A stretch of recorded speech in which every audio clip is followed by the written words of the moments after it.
Impact of influence, the Murdaugh family murders. This is the unfolding story of a powerful South Carolina family, the mysterious deaths they are linked to, and our quest to bring you the truth.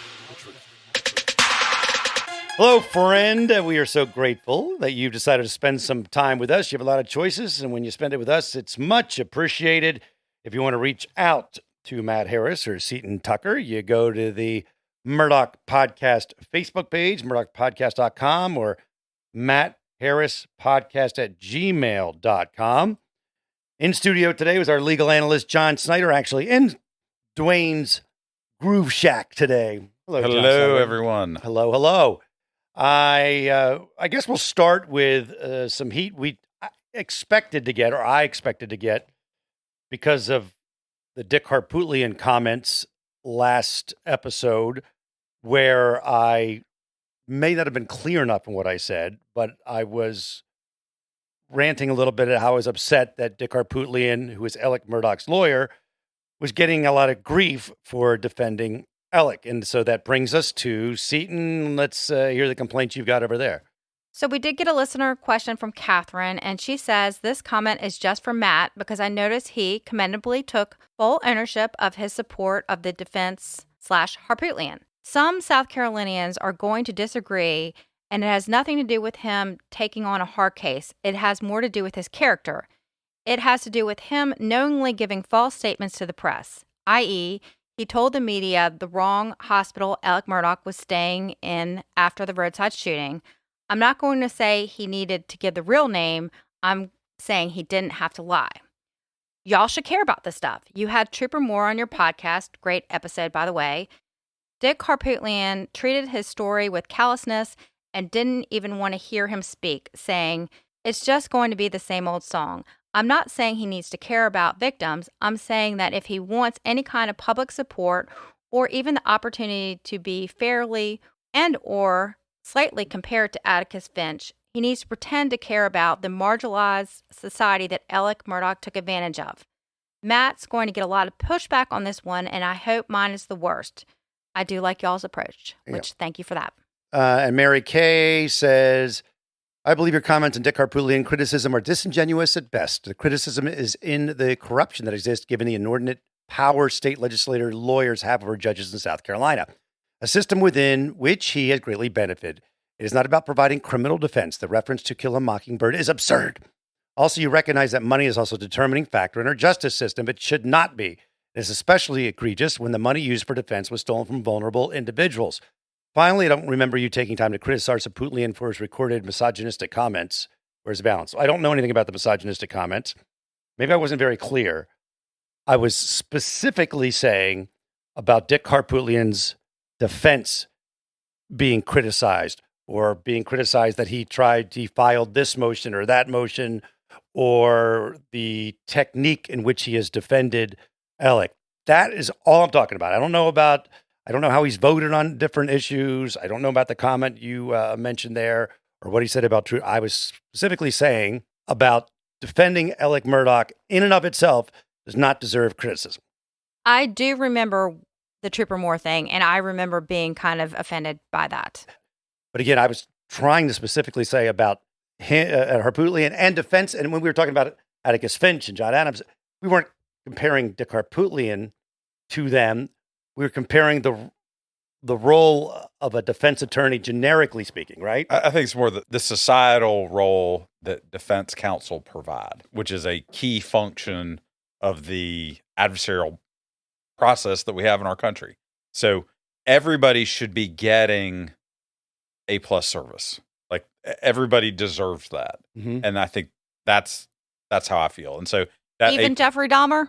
Everybody's entitled to the best defense they can get, because their job's to hold the state accountable, to make sure that the guys that really did nothing wrong are protected, and that then the people that did do something wrong, that they're treated with compassion and justice. And so that's all I was referring to on the Harpootlian getting grief for the defense.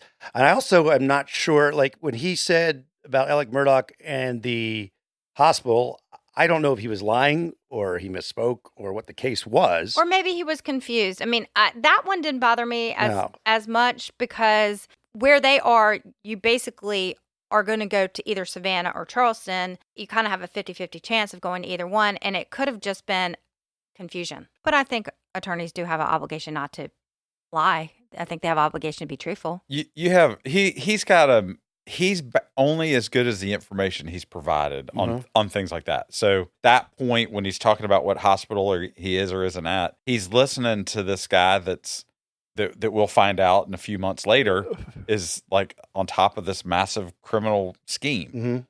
I'm sure there's plenty of other things to complain about him about than what hospital he said somebody was at. But okay, enough about Dick Harpootlian. Okay, so let's move on to the Jailhouse tapes. We've talked about this previously. There were some tapes that were released from Alec Murdaugh talking to friends and families while he's been in the Alvin S. Glenn Detention Center. And Alec Murdaugh is suing the director of the Alvin S. Glenn Detention Center, where he's being housed, and also the Richland County Government Center, because he says that these tapes should not have been released and they are possibly affecting his ability to get a fair trial. We now have a motion from the ACLU of South Carolina, and they want to file a brief of amicus curiae. Is that how you say it? Curiae. Right. John, let's start off. What is this? So basically, in high-profile cases where interest groups they want to see a particular outcome, they will file a motion with the court to ask if they can file a brief in favor of or opposed to what's going on in the case. And so amicus curiae basically means friend of the court. You see this a lot in constitutional litigation. There's a whole practice dedicated to appellate briefs that are specifically towards, they're not a party in the case. They don't have, none of their specific rights are being affected. They have an opinion that they want to share with the court on what they think should happen in this kind of case. So do you think it's appropriate for the ACLU to file a brief supporting Elk's claims that his 14th Amendment rights were violated by the release of these tapes prior to his hearing? I think it's appropriate for them to file it. And I think one thing about you, and a lot of times people confuse when you say it's appropriate to file is different than you saying it's going to win or not win. You've done it with other cases I noticed where I get what you're saying. You say like whoever filed what, you're like, okay, it's appropriate. But that doesn't mean you think that it's a winning thing or it's a good thing, but it's appropriate. I think that's right. I think, is this something that happens in other cases? Yes. Do I think the ACLU is the vanguard of free speech that they used to be? No. And so I find it interesting that here they want to get involved and say, hey, his civil rights are being violated because private information is being released publicly. This is more of their traditional function than they've been engaged in historically the last couple of years. And when you have and I'm not saying they're doing it, like you said, it's appropriate. When you have a high profile case and you want to make a point if you're an organization, you want to glom onto that so you get your attention. And that's right. And in all these other cases in the Supreme Court and all that, they are wanting to show their donor base, like, right, hey, we really care about your civil rights, or we really care about the economic impact of law X. It's all part of the kind of law industry and fundraising for with these friends of the court briefs. So it's political. They're making a political stand here. It won't affect any substantial right. It won't. I'm sure that whatever brief that they're writing isn't going to be any different than what his own attorneys are writing, but they are welcome to have an opinion. I gotcha. I think you've weighed in on this, whether you think it is a violation of his rights, and we also have this balance between what the public's right to know is. Again, let's kind of go over what you think is the right thing. When I look at a case, I'm coming at this case from the prosecutor's idea of, I don't want there to be anything that upsets my conviction. Any kind of appeal possibility. I want to eliminate any, when this jury stands up and reads their decision and says guilty, I want to make sure that stands. And so the release of these tapes and the fact that the ACLU is involved and all that makes me nervous about, is this going to somehow bar their ability to get the conviction? That's really my perspective on this stuff specifically, because is this release of information being done to embarrass him? Is it actually going to hamper his ability to get a full defense? And it's like, I only care about that because if he did this stuff, he needs to be held accountable. And I don't want some screw up in the process to undermine the conviction. You don't want that to be the reason he gets off. Or retrial. And it's the same thing. Well, we're going to talk a little bit here in a second about the shirt. Before we get to that, this is all related to his ability to get a fair trial. After that, let's say he ends up being convicted for crimes and he's in jail and he's having phone conversations with friends and family. If he is found guilty, are those calls fair game? That's my position, while unpopular with some of our listeners, has been, I don't think they should have ever been released. I think unless someone's in the commission of a crime or it's specifically related to the case itself, I don't think it should go anywhere. I actually was talking to a friend about this yesterday, and I said, you know what? If that is fair game, I should just start doing a whole bunch of FOIA requests to people in jail that we think maybe they're having interesting conversations. Right, like somebody in the neighborhood gets arrested, FOIA their stuff. That's happened. So I think that's why the ACLU is stepping in. And my guess is maybe the South Carolina legislature, when they come back, they might take action on this to say, hey, this is the only time that tapes can be released. Okay, so let's move on to the hearing that was held on Friday, December 9th. And this was to address several of the motions that were filed by Alec's defense team. The first thing I noticed at the hearing that Alec was not shackled. So, John, do you think the extreme media attention influenced the court's decision to unshackle Alec for a pretrial hearing? No, I think it goes back to what I was just saying is you don't want to do anything when this case is over. They want it to be over.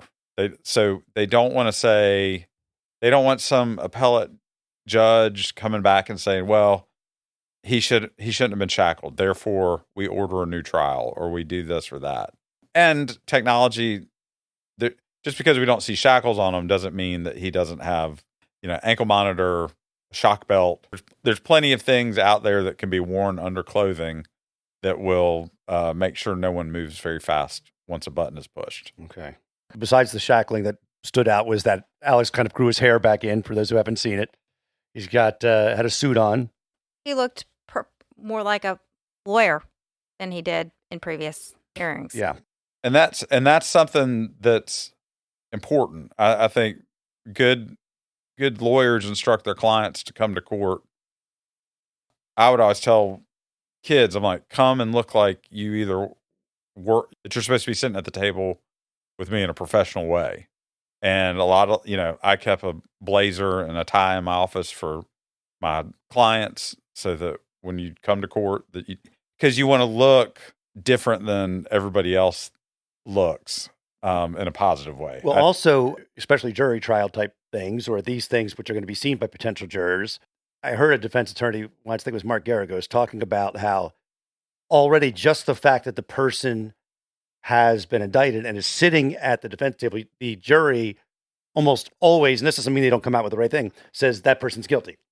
In their mind, not like I'm going to convict them, but they're starting off. You're behind in the blocks, like in a race. And I had a civil trial where we lost, and one of the jurors said, we didn't like that your client came to court in a polo shirt. We felt like if he really cared about what was happening, he would dress up for court. But again, that's anecdotal evidence, but there's probably some there's probably actual evidence that when you dress nicely, people will think better of you. Sure as hell don't want him in a jumpsuit. front of a trial Yeah. or judge or jury. Had to have this conversation with my own children that, really how you present Yes. yourself, if you just wear a ratty t-shirt, it's not going to be as good of a look as if you go for a job interview looking somewhat professional. Well, it's interesting also because your dad is an attorney and he went with you to one of the motions or trials or whatnot. And you guys were on vacation, but he put on his, blazer and tie and all that. That's how he appears in court, even if he's just in the audience. Absolutely. What do we have next? Okay, so the first thing that was addressed at this hearing was the motion to compel filed by the defense. Among other things, the defense was seeking to get communications between prosecution and expert witnesses, and they would like to interview these witnesses under oath. This is all related to the shirt that Alec was wearing on the night of the murders of Maggie and Paul. The existence of spatter is under dispute, and Creighton Waters, with the prosecution, really seemed to be willing to give the evidence, and this motion was granted. So first question for you, John, is do you think it is appropriate to grant this motion? I do think it's appropriate. The defense should have all the communication between the investigator and the analyst so that they can get a full picture of what the scope was of the testing and what the appropriateness may have been of those conversations. Because if it turns out that analyst calls up law enforcement and says, "Man, I got nothing," and law enforcement says, no, go back and do it again, see what you can come up with. That's an exculpatory conversation for the defense, and they have a right to that. Especially if it's in an email written down. Yeah. They talk about this PowerPoint presentation. Why is this not considered work product? Which PowerPoint are you talking? Could you get me, Stephen? Because I forget. What is there that was about? a PowerPoint presentation, I guess, between the prosecution and the expert kind of talking about this. I don't know. We haven't seen it. So their whole thing, they said it wasn't work product? I think initially they're like, you can't have this. And then I think this started to kind of leak out. I think there's no way they can't provide this because it's like, well, here's what you could say, or that's different than. So you think of it this way. Law enforcement's job is to gather information, period. The prosecution's job is to then analyze the material against the legal standard to decide whether to prosecute or not. Law enforcement's job is not to gather evidence that could be used to get someone. Law enforcement is supposed to be a neutral party. They're just gathering the facts. Get to the truth. Get to the truth. Then the prosecutor is the one that goes through and says, "We don't have enough evidence here. Keep asking people what happened." Not law enforcement saying, "Hey, those blood results, those aren't quite good enough. Can you go back and maybe do a little bit of this here and a little bit of that there because we need to get this result." I think that's what the defense is contending, and so I think here, sunlight is the best cure to say, no, here are the conversations between the investigator and the analyst. You guys can see it all, and then you can cross-examine us about it at trial. So they could do like it would be like you have an eyewitness. I didn't see him there. And the police go, "Are you really, really sure you didn't see him there? It really would help us if you really think hard." Yes. And then defense counsel could say, "Now, the first time law enforcement asked you about this, you said, I didn't see anything." That's right. "And did you have any other conversations?" "Yes." "And what were you told in those conversations?" "They asked me if I could really, really think it again because I'm sure I saw somebody." Yeah. "And what did you say then?" "I still didn't see anything." Or I was like, "Well, maybe I saw something." Yeah. "And is that why you're here today?" "Yes." All right. Okay. That's the road they go down. That's the road they go down. And that's why it's important. Again, the process is so important for the state to do it right straight out of the box so that when somebody's convicted, everybody's satisfied. And when somebody doesn't get charged, we all say, okay, that's because the standards weren't met. Okay, so from my view of watching this hearing, it seemed like the prosecution was requesting this information so that they could set up the shirt being excluded from evidence based on that they can't conduct independent testing because the shirt was essentially destroyed by the testing that the state did. John, do you think that this shirt will be excluded? I have concern about the waste that occurred in the analysis that leaves no room for the defense to do their own analysis. Because of the process that the state decided to use in concluding that it was blood spatter, there's no way for the defense to have any material to prove that it wasn't. And so once they get all the information, they'll probably make that argument that it should not be included. yes, and I think the reason that the state has filed the motion in limine pre-trial is what you don't want to have happen is you're in the middle of trial. You bring out expert Y. You start asking them questions. Defense says, objection, we'd like to voir dire on this, on the admissibility of this piece of evidence. So you want to take care of it before it's in front of a jury. The prosecution wants to take care of it beforehand because the defense absolutely wants to ring that bell to say, I can't wait to cross-examine this guy to be like, isn't it true that you had to go back and revise your results? Yes. Isn't it true that you destroyed the evidence in the process of revising your results? Yes. Ladies and gentlemen, that's reasonable doubt. Right. Well, do we think there's more evidence that we haven't seen that the prosecution has? I mean, that's a big question in my mind because obviously the defense has brought up this shirt that they're, probably going to try to get kicked out. Is there more evidence that the prosecution has that we just don't know about yet? I would assume there has to be one. And then two, they're required to turn everything over to the defense. And if the defense isn't talking about it, it may not be very helpful to their case. I can't imagine that the sole crux of their case is micro dots of blood spatter. If that's the only nexus between his involvement in the murder, I would be doubtful. Again, they took so long to charge. Mm-hmm. So I would assume that there's plenty of other evidence that they have, and we're just not talking about it because there's no issue with it and how they did it or how they gathered it. It's kind of what you said was the same as our Body Bags podcast host guest, Joseph Scott Morgan. We had on. He was a forensic scientist a few episodes ago, and I advise you to go listen to that because you'll dig it. The guy's cool, but he was of the same mindset that if something's being tested by the prosecution, it needs to be able to be tested by the defense. Otherwise, it is not a fair deal because they just used their person. It's fair. You can examine them, but you can certainly drive home the fact, well, did you know this would destroy this? Yes.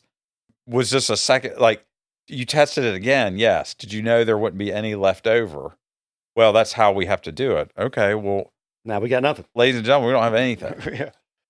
The second half of the hearing really dealt with Alec's motive for killing Maggie and Paul.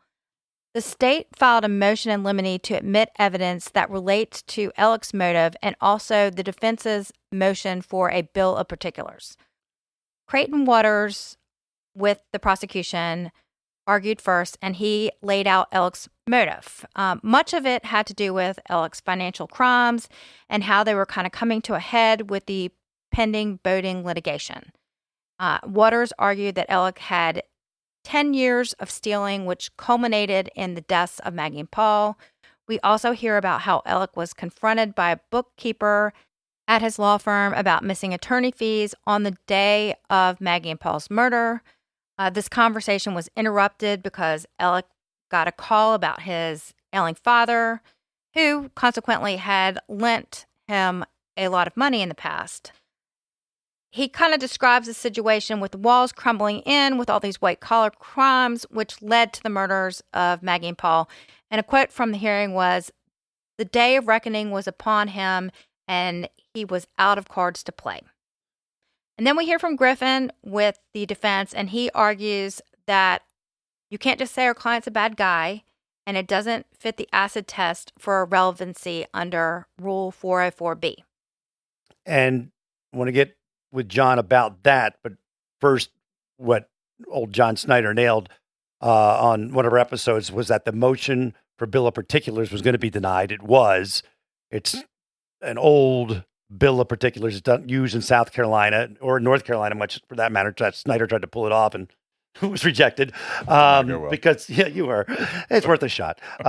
So Judge Newman asked both sides to submit briefs before Christmas, arguing their case before issuing a decision on these various motions. And the big one, of course, is the 404B. Explain 404B generically, and then we'll bring it in specific. Okay, so 404B is a universal rule of evidence in every state and in federal court, and it basically says character evidence is not admissible to prove conduct. The exception is other crimes. In Alex's trials on financial transactions, his other financial transactions would be admissible. You could say he took money from this client, he took money from that client, he took money from that client. That would be admissible. What Griffin is arguing is the allegations that he's taken money from other people is not admissible to prove that he murdered his son and his wife. I think we nailed this in the last episode or whatever episode it was, that the basic defense argument is there's not a straight line, right, from the stealing of people's money to the murders. So all you're doing is just spending a day in court saying how he's a bad guy. Where's the tie-in? And that's what they're arguing. Well, and it goes back to what you were saying about this idea that, well, you're sitting there next to a defense lawyer, you might have done something. Mm-hmm. And so you're trying to get a conviction through insinuation, which is not how it's supposed to work. It's supposed to be you get a conviction through evidence that is applied to the law. And I was on Court TV talking about that, and I had talked to you just before I went on, the other attorneys that were on the show with me, is I thought an important part of prosecution was bringing up was he just wanted to delay everything falling in around Alec. It wasn't saying that he did it because no one would ever find out, because that wouldn't make any sense. Of course it's going to come out. So I thought they were very careful in saying this was just a delay, give Alec some sympathy, then he could start that shell game again with moving money around. Was that as important as I think it was?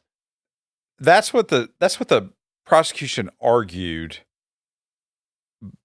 But I do think that there is the where's the beef moment, mm-hmm. which is, sure, he was in a lot of trouble, but being in a lot of trouble isn't the same as murdering your wife and your child.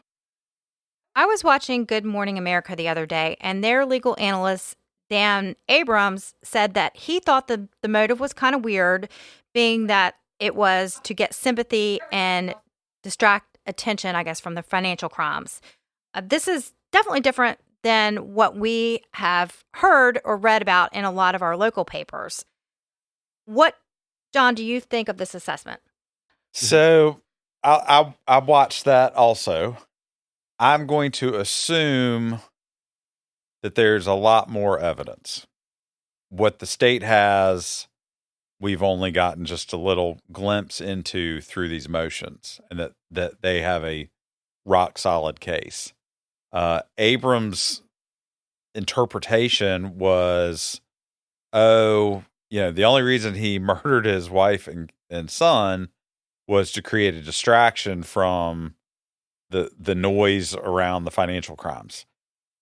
I don't think that's what Waters was saying, but that is a very defense lawyer opinion. And then I do think that him then saying, well, that actually the motive that they gave is a defense strategy.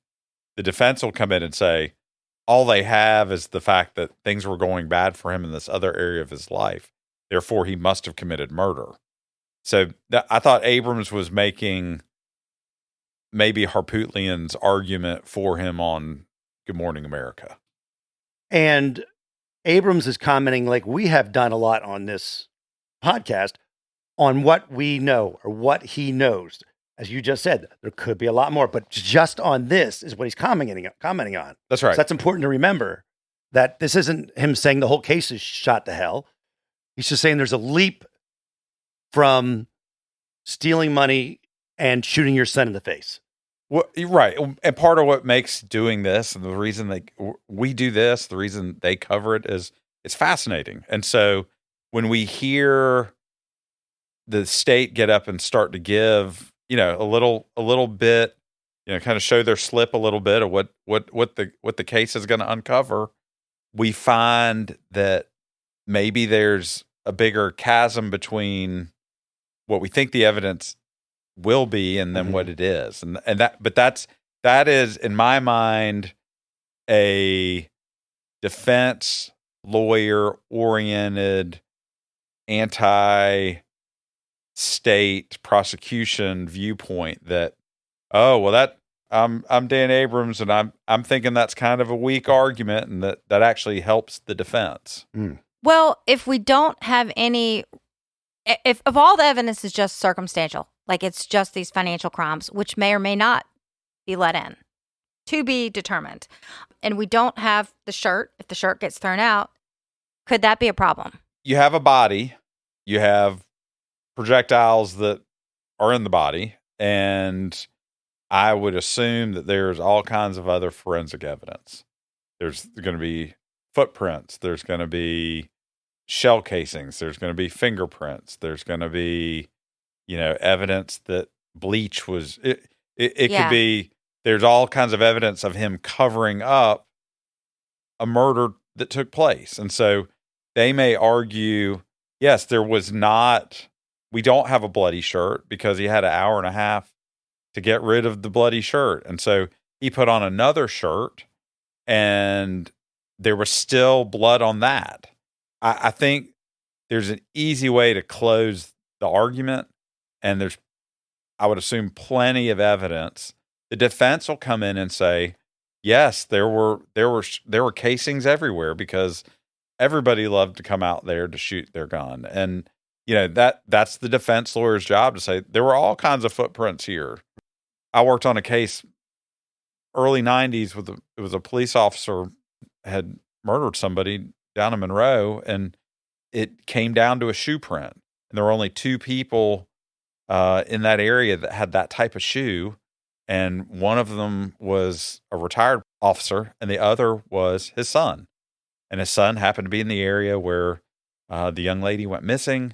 They didn't have evidence of him pointing a gun at her and pulling the trigger, but they had all this other evidence to say, but for this guy, there's no other human being that could have committed this murder but this person. Was he found guilty? He was found guilty.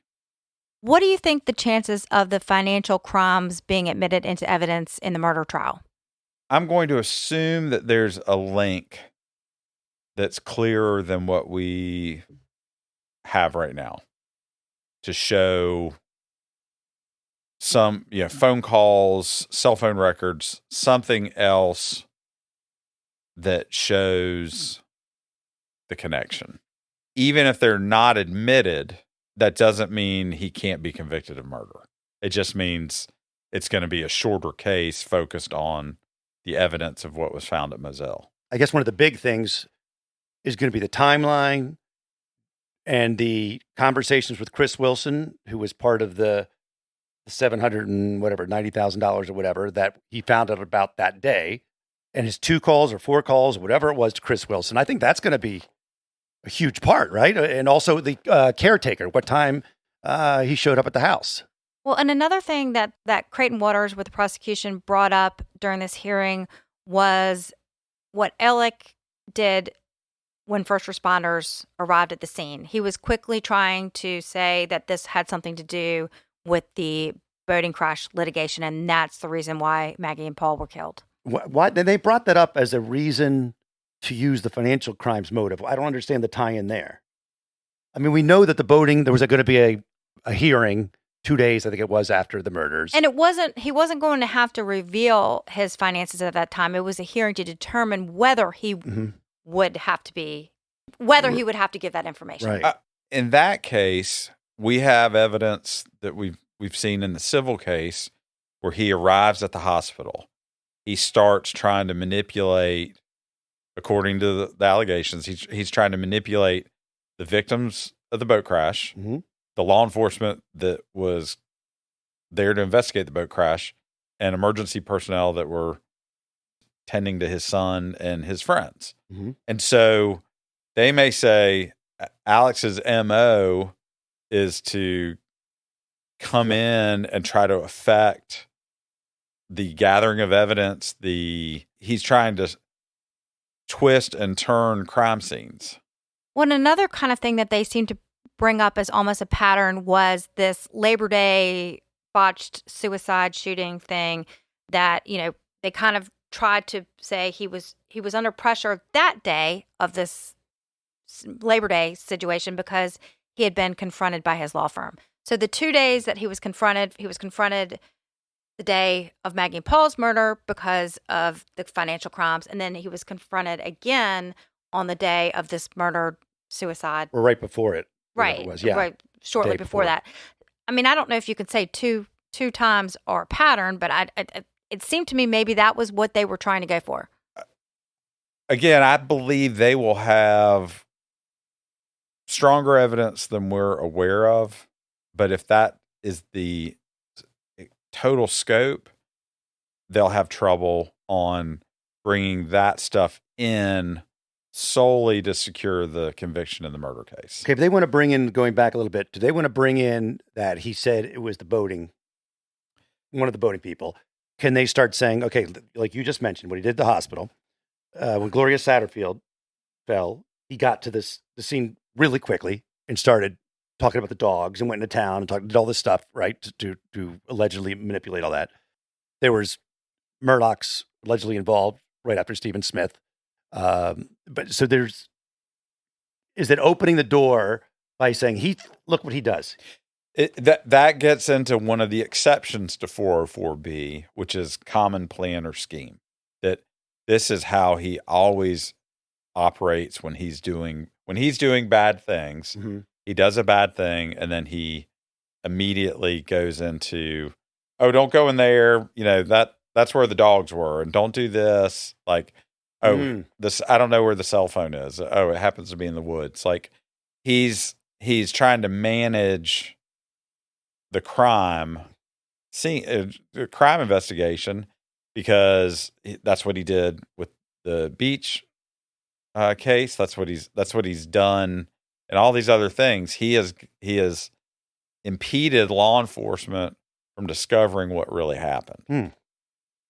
And at the end of the hearing, they did discuss taking the picture of Elk's grandfather down, which was hanging in the courtroom, and that they decided that would be appropriate. And so the picture of Elk's grandfather in the Colleton County Courthouse will be removed. And both sides agreed to that. Yes. You don't, again, like you said, that's another reason. You don't want that one thing being I think it's appropriate. I think it's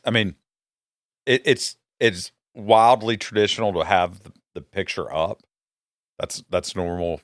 Courthouses across the country have past judges and prosecutors' portraits up. That's normal. But in this case with him and part of the case is the influence and the activity of using his name to accomplish a desired end to benefit him only. I think it's appropriate. And he said they mentioned it's been done in some other cases around the country. We do have a deadline approaching as far as death penalty, right? Yes, the hearing starts on January 23rd, or scheduled to start.